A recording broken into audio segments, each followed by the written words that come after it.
Yeah, I'm really excited to be here today to share some lessons learned and some milestones in the construction and startup of our newest Idaho Department of Fish and Game Hatchery, Springfield.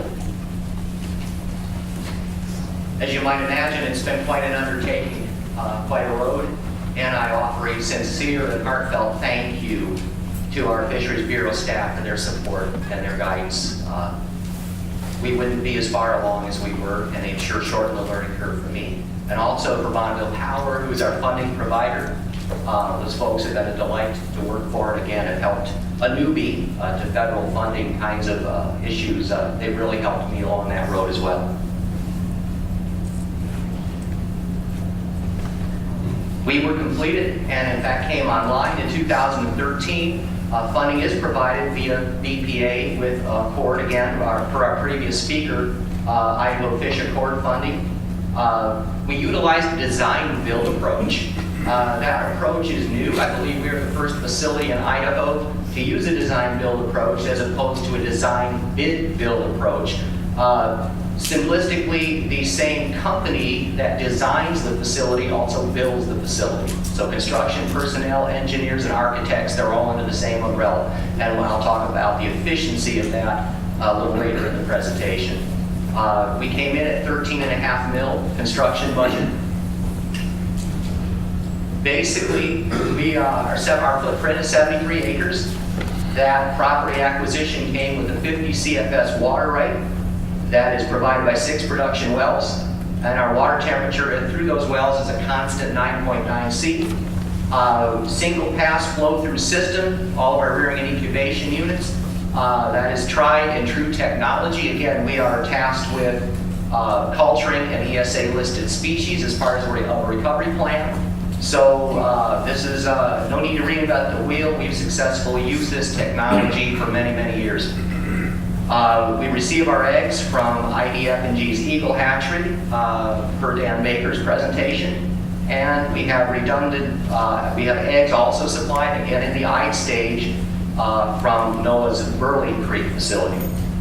Our production goal annually is up to 1 million smolts at an average size of 45 grams per fish. For you in the English system, 10 fish to the pound. 3 full-time staff to carry out our tasks. Myself, I'm the manager, my assistant manager, and we have a fish culturist on site as well now. Just to touch a little on the major construction work elements, complete the planning and development phase. This was ongoing as we stepped into construction. We actually built on the site of we had a trout farm. An old dilapidated trout farm that came with the property. It was unsuitable for fish culture activity, so we had to demolish that before we could begin. In order to perfect that 50 CFS water right, we needed to drill some new production wells and retrofit the existing wells, 3 of which were still suitable with pumps. We constructed the main hatchery building that included an administrative wing, a separate structure for a feed storage and shop, and of course for our effluent, we needed a single cell clarifier. Again, some ongoing major construction work elements continued.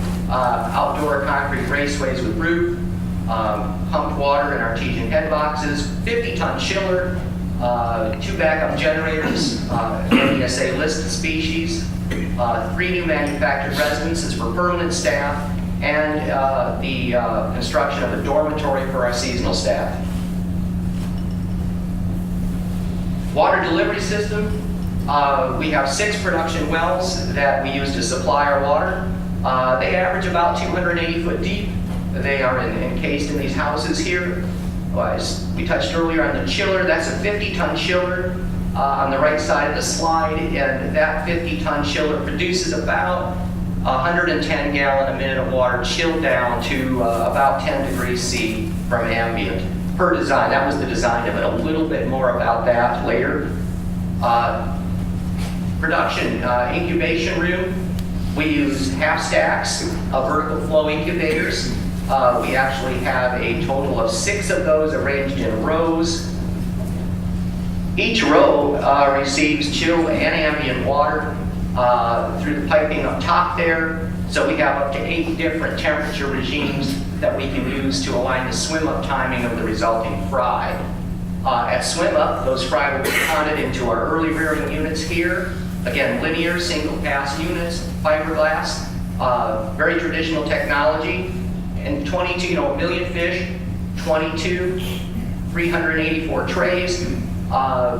Real emphasis here, as per day 1, on compartmentalization. At about 4 grams, about 120 fish to the pound, 100 to 120 fish to the pound.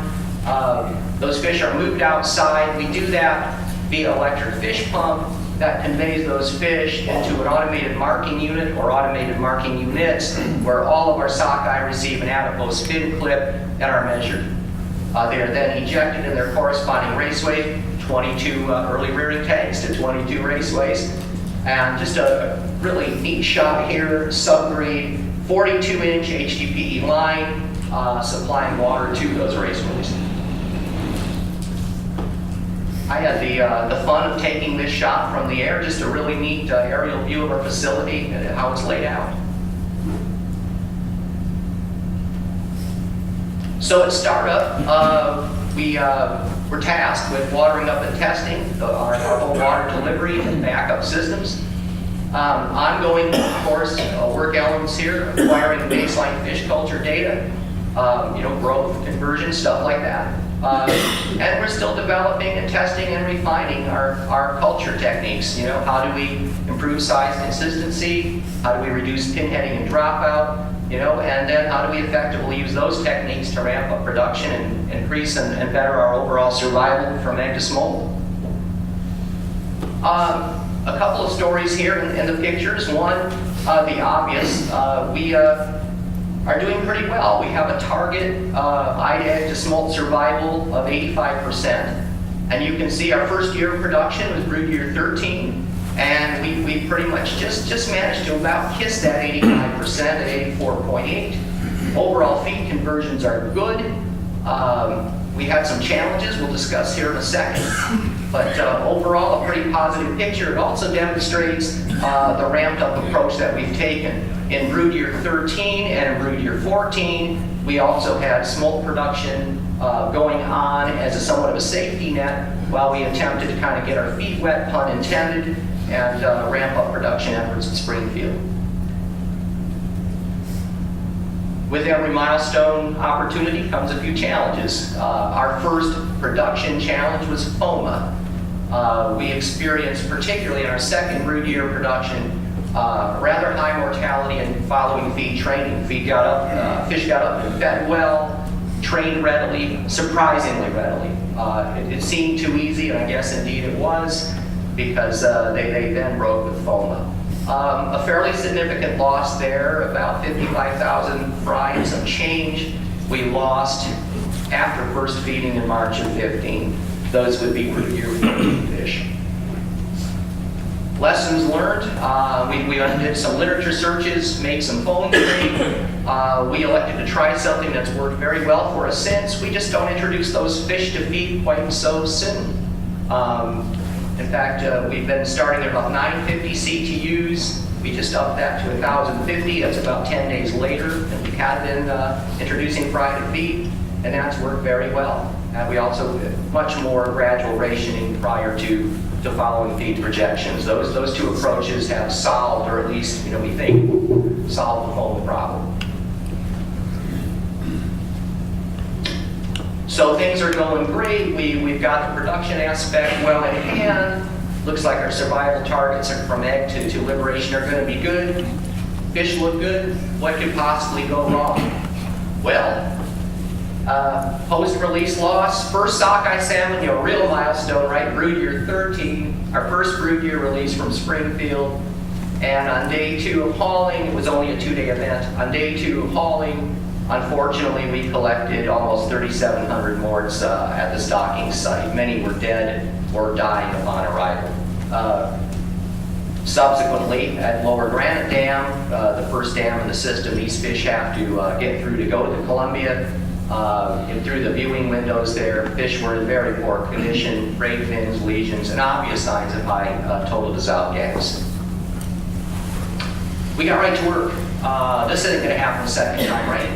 So we made some phones ring. I have some of the best minds. Some of them are in this room. And thank you, by the way. What are we going to do to fix this? So upon consulting with Alaska Fish and Game, with the Freshwater Research Institute staff, some internal standards and metrics folks, we came up with a new plan, a new SOP for sockeye smolt transport from Springfield to Redfish Lake Creek. And those elements included the bulleted list there. I'm not going to read them verbatim. You can see we made a lot of changes that should have, in theory, reduced total gas, and actually did. We even adjusted our travel route. We did use anti-foam agent the following year for brood year 14 smolt release. And that included an awful lot of checkpoints where we could actually sample that water for total dissolved gas, O2, stuff like that, see how we were doing. Well, the fish appeared to haul well. 5 days in, I received an email saying we have a problem in the lower lake. This time the loss was a little greater. Again, if you go back to that earlier chart, though, we had a lot more fish released that brood year. So even though it was more total morts, the percentage did increase. Interesting observations this go round. There were individual tanker compartments, and my assistant manager coined the phrase snow globes. A lot of descaling, heavy descaling for these smolts, and some signs of physical trauma in some instances. Not in every compartment, but in enough of them to say, okay, we see some trends here. And possible factors in this, we discovered, kind of after the fact, we had an exposed aerator blade coming through the housing of an aerator, and then some head trauma, some injuries that appear to be pump related. And with the descaling, we were thinking advanced smoltification. Maybe we need to haul them a little bit earlier. Maybe we missed our window. Or possibly even we have some physiology folks on staff and that said, they can desmolt, which was news to me. I to be honest, had never heard that expression before, where the chloride cells of the gills readapt to fresh water. Again, either way, you missed your window. At least your optimal window. Understand your fish. We're still on that curve. Well, per our first incident, I'm not going to take this laying down. Making some phone rings again, some purchasing. So, looking at, say, the gas issue and the mechanical trauma issue, that stuff, you can throw some equipment at and probably sidestep. So we did procure a new 6-inch electric fish pump. The previous unit was 4-inch. Also, we have a truck fill station, skid mounted, being fabricated as I speak, and that has LHO systems in there to drive out the nitrogen and increase the oxygen fraction and lower the overall total dissolved gas pressure. So we can take care of that stuff fairly readily and get that off the table once and for all. As far as smoltification and the optimal stocking window, this year we're going to be stocking fish earlier.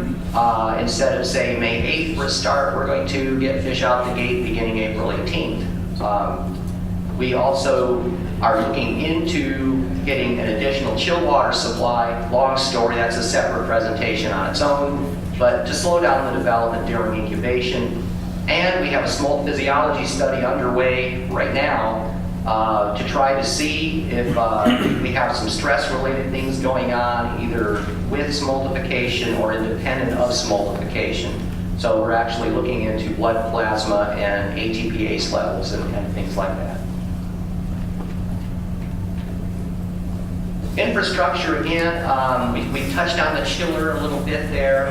The chiller was not performing to its design criteria. We're still investigating that. Either using the existing chiller a little better, making some adjustments in compressor settings, just stuff like that, or maybe even upgrading our chilled water delivery system. We do have an undersized early ring, the single cell clarifier, and the plumbing. Right now, we have to clean that quarterly just to stay within our MTDES permitting. The existing alarm system was very generic. Level 1 alarm is serious, level 2 alarm not so serious, but you still have 6 production wells to go to. So, we upgraded to a SCADA, which gives me a very specific alarm event, well 12, fault. So I know to go to well 12. I don't have to go into the hatchery office and look at our control panel and try to investigate that. Really reduces response time. Lessons learned. The design build approach was very effective. We touched on that earlier in the presentation. The decision makers have a direct line to the construction personnel who have a direct line to me, the operator. And we had weekly meetings throughout both the design phase of the project as well as the construction phase of the project. That was really important because, fish culturists and engineers, we don't always speak the same language. And that process enabled us to get on the same page. It was extremely efficient. You need the ramping up production, thank heavens. We didn't have all our eggs in one basket. We had other small production programs in place the first couple of brood years. Hey, the glass is maybe half full or a little bit more. Adaptive management. We're experts in that. That's what hatchery folks do. Progressive mindset. How can we do it better? How can we fix it? We're there. We are engaged with some of the top minds in our field, trying to improve survival, particularly in the small transportation phase, because we've got the rest of it dialed in. Maybe the glass is a little more than half full. Last but not least, may seem kind of superfluous, but you still have to enjoy the ride, even with the challenges. You still have to be appreciative of what you get to be a part of, a much bigger picture. And that's been my privilege.